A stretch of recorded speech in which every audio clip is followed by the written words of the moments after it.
born in the town. Okay? So this is our liquid. This is the 6 cups of fresh milk and 1 can of 1 can milk. We will wait this one, guys, until the bubbles steam.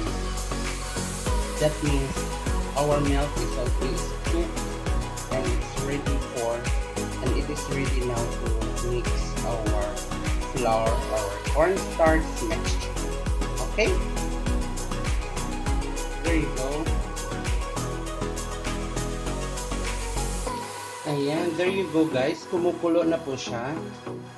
Kumukulo na yung milk natin.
then we have to taste.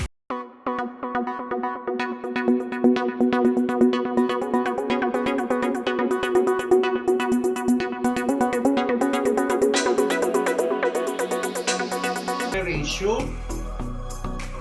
1:3, and 1:3 and plus 1 can of milk, and then 2 cups of plain sugar, white sugar.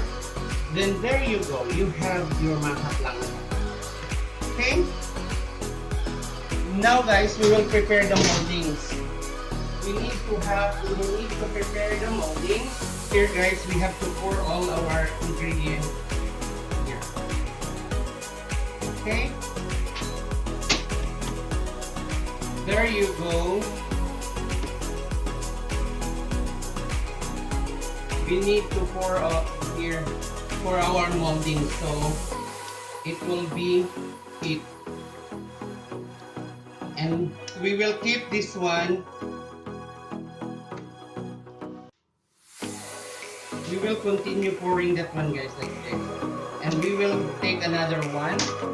We have to set aside that one, guys, and there you go, guys. We will put to another